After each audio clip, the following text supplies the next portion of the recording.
নমস্কার শ্রোতা বন্ধুগণ, ভিন্ন স্বাদের গল্পের সমাহার চ্যানেলে আপনাদের সবাইকে স্বাগত জানাচ্ছি। আজকে লেখক তারাপদ রায়ের লেখা যে হাসির গল্পটি পাঠ করে শোনাবো, গল্পটির নাম জটিলেশ্বর। দারুণ মজার একটি ছোট্ট গল্প। আশা করছি গল্পটি আপনাদের বেশ ভালো লাগবে। গল্প পাঠ ভালো লাগলে গল্পের শেষে অবশ্যই একটা লাইক করে দেবেন।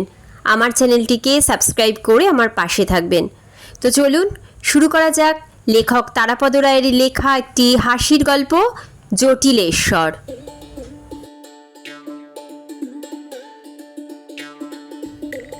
আমি ভদ্রলোকের নাম দিয়েছি জটিলেশ্বর।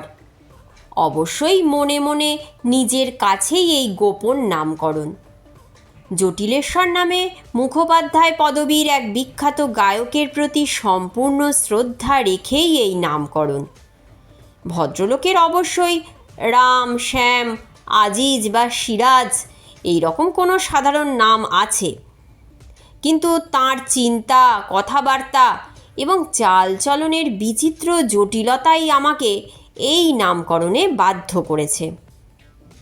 এই জটিলেশ্বরবাবুর সঙ্গে খুব ঘনিষ্ঠ পরিচয় এখনও আমার গড়ে ওঠেনি। কখনো গড়ে উঠবে কি না সে বিষয়েও যথেষ্ট সন্দেহ আছে। তার মতো লোকের ঘনিষ্ঠ হওয়া শুধু কঠিন নয়, বিপজ্জনক। আমি আর জটিলেশ্বরবাবু একই পাড়ার অধিবাসী। বড়জোর বছরখানেক হলো তিনি আমাদের এলাকায় এসেছেন।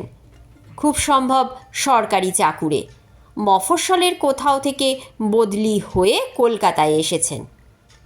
আমরা দুজনে একই এলাকার বাসিন্দা হলেও জটিলেশ্বরবাবু আমার ঠিক প্রতিবেশী নন। পাড়ার মধ্যখানে একটা ছোট পার্ক। আমাদের এই নব উপনগর সল্টলেকে এর নাম গ্রিন ভার্জ।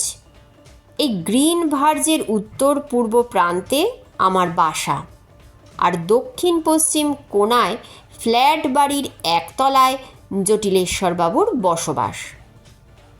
আমাদের এই পার্কের ঠিক মধ্যখানে একটা বকুল গাছ, বেশ লম্বা চওড়া, বয়স বেশি না হলেও ঝাঁপিয়ে বেড়ে উঠেছে। এই গাছটার নিচে বিশেষ বিশেষ দিনে পতাকা উত্তোলন হয়, দোলে, 25শে বৈশাখে জমায়েত হয়, গান বাজনা হয়। কিন্তু মাঠের ঠিক মধ্যখানে হওয়ায় পাড়ার ছেলে মেয়েদের খেলাধুলার, বিশেষ করে ফুটবল খেলার খুবই অসুবিধা হয়। সে যা হোক, বড় রাস্তা থেকে পাড়ার মধ্যে প্রবেশ করতে গেলে যারা পার্কের পাশে থাকেন তারা সাধারণত পার্কের পাশের রাস্তা দিয়ে না হেঁটে পার্কের মধ্য দিয়ে হেঁটে বকুল গাছটার নিচ দিয়ে শর্টকাট করেন। আমাদের বাড়িতে আসতে অবশ্য পার্ক পেরোতে হয়, পার্কের মুখেই আমাদের বাড়ি। তবে কোনাকুনি গেলে বড় রাস্তা থেকে বাড়িতে যাতায়াতের পথ জটিলেশ্বরবাবুর জন্য কিছুটা শর্টকাটের সুবিধা হয়। শর্টকাট প্রসঙ্গেই জটিলেশ্বরবাবুর সঙ্গে আমার প্রথম আলাপ। বেশ কয়েক মাস আগের কথা। তখন জটিলেশ্বরবাবু সদ্য পাড়ায় এসেছেন। মাত্র দু একবার রাস্তাঘাটে দেখেছি, লক্ষ্য করেছি নতুন ভদ্রলোক প্রতিদিনই রাত 10টা, 10:30 নাগাদ একটু বেসামাল অবস্থায় বাড়ি ফেরেন। পা রীতিমতো টলমল করে। তা আজকাল বিশেষত আমাদের এই পাড়ায় পানদোষীর কোনো অভাব নেই। আমি নিজেও এ দোষ থেকে সম্পূর্ণ মুক্তি নই। তবে আমার অনেক বেশি আসক্তি গুন্ডি পানে। প্রতিদিন সন্ধ্যাবেলা ওই গুন্ডি পান, বাংলাদেশে যাকে বলে দোক্তা পান, ফুলবাগানের মোড়ে এসে ওড়িয়া ঠাকুরের দোকান থেকে গোটা 4 খিলি কিনে নিয়ে যাই। চুয়া চন্দন, ছোট এলাচ দেয়া কড়া তামাকের গুন্ডি, তার মেজাজ মৌতাত আলাদাই। নৈশাহার শেষ করে প্রত্যেক দিনই আমি গুন্ডি পান নিয়ে বাড়ির বাইরের বারান্দায় ঘুমোতে যাই। যাওয়ার আগে বেশ কিছুক্ষণ বসে থাকি, তাড়িয়ে তাড়িয়ে দোক্তা মিশ্রিত পান রস উপভোগ করি। আমার বাড়ির সামনে দিয়েই পার্কের মধ্য দিয়ে পায়ে চলার পথ বকুল গাছতলা দিয়ে বিপরীত দিকে চলে গেছে। প্রথম যেদিন জটিলেশ্বরবাবুর সঙ্গে পরিচয় হলো সেদিন ওই রাত 10:30 নাগাদ দেখলাম টালমাতাল অবস্থায় মাঠের মধ্যে নামলেন রাস্তা থেকে। তারপর টলতে টলতে কোনাকুনিভাবে বাড়ির দিকে রওনা হলেন। তারপর আর খেয়াল করিনি। আমি আপন মনে পান রসে নিমজ্জিত হয়ে পাশের বাড়ির টিভিতে আজ জ্যোৎস্না রাতে সবাই গেছে বনে শুনছিলাম। সেদিন অবশ্য জ্যোৎস্না মোটেই ছিল না, বেশ অন্ধকার। দূরে চারপাশের 4টি টিমটিমে আলোয় পার্কের ভেতরটা খুব আবছায়া। আমি তন্ময় হয়ে পান চিবোচ্ছিলাম এবং গান শুনছিলাম। এমন সময় হঠাৎ একটা আর্ত চিৎকারে পরিবেশ ভেঙে গেল। বুঝলাম চিৎকারটা আসছে মাঠের মধ্যখানে বকুল গাছটার নিচ থেকে। কি জানি কোনো ছিনতাই টিনতাইয়ের ব্যাপার নাকি। এ পাড়ায় যদিও ব্যাপারটা খুব স্বাভাবিক নয়, তবুও কত কি ঘটতে পারে। তাড়াতাড়ি মাঠের মধ্যে বকুলতলার দিকে ছুটে গেলাম। এদিক ওদিক আশপাশের বাড়ি থেকে আরও কয়েকজন ছুটে এলেন। গিয়ে দেখি বকুলতলায় গড়াগড়ি খাচ্ছেন পাড়ায় নবাগত ওই ভদ্রলোক। তার কপাল ফেটে গেছে, দরদর করে রক্ত পড়ছে। ধরাধরি করে ভদ্রলোককে পরবর্তীকালে ব্যক্তিগতভাবে আমি যার গোপন নাম রেখেছি সেই জটিলেশ্বরবাবুকে আমরা সবাই মিলে তার বাড়িতে নিয়ে গেলাম। কপালে আয়োডিন দিয়ে ব্যান্ডেজ করে ভদ্রলোককে বাসায় বিছানায় শুইয়ে দিলাম।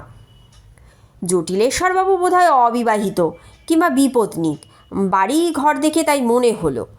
বাড়িতে থাকার মধ্যে এক বৃদ্ধ ভৃত্য, সে লোকটি আবার কালা, মানে কানে খাটো। আমরা ইতিমধ্যে বুঝে গেছি যে জটিলেশ্বরবাবুকে কেউ আক্রমণ করেনি। তাহলে অন্তত পার্কের মধ্য দিয়ে দৌড়ে পালাতে তাদের বা তাকে দেখা যেত। রক্তাক্ত জটিলেশ্বরবাবু ভূমিশয্যায় একাই পড়েছিলেন। ধস্তাধস্তির যেসব স্বাভাবিক চিহ্ন থাকে তাও ছিল না। সে যা হোক, ব্যাপারটা তিনিই খোলসা করলেন।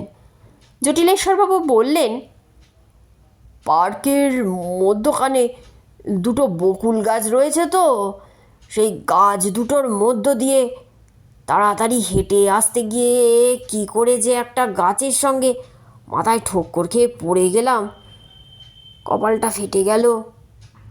আমরা একটু অবাক হলাম। দুটো বকুল গাছ? দুটো বকুল গাছ দেখলেন কোথায়? ওখানে তো একটা গাছ। আমরা এক একজন এক এক রকম বললাম। জটিলেশ্বরবাবু অধিক অবাক হয়ে বললেন, সে কি, ওখানে দুটো গাছ নেই? তারপর একটু থেমে কিঞ্চিৎ চিন্তা করে আপন মনেই বললেন, কাল সকালে পরীক্ষা করে দেখতে হবে, এতটা ভুল দেখলাম। জটিলেশ্বরবাবুর মুখ দিয়ে মদের গন্ধ বেরোচ্ছিল। আমরা আর বিরক্ত না করে যে যার বাড়িতে ফিরে এলাম। ফেরার পথে পার্কের মধ্যে হাঁটতে হাঁটতে আমরা ঘটনাটা পর্যালোচনা করছিলাম। আমরা ভালো মতোই বুঝে গিয়েছিলাম যে মদে চুরচুর হয়ে বাড়ি ফেরার পথে তিনি আবছায়া অন্ধকারে একটা গাছকে দুটো গাছ দেখেছেন এবং তারই ফাঁক দিয়ে গলতে গিয়ে এই ভয়াবহ বিপত্তি। বারে ক্লাবে মাতালদের ওরকম ডবল দেখার ঘটনা অনেক দেখেছি। আবার এর উল্টোটাও দেখেছি। একবারে দুই যমজ ভাই মদ খেতে যায়। অন্য টেবিলে এক মদ্যপ এক পেগ মদ টেনে সামনে তাকাতেই ওই দুই ভাইকে দেখতে পায়। অবিকল একরকম দেখতে দুজন মানুষ। সঙ্গে সঙ্গে প্রাচীন মদ্যপটি বুঝতে পারলেন ডবল দেখছেন।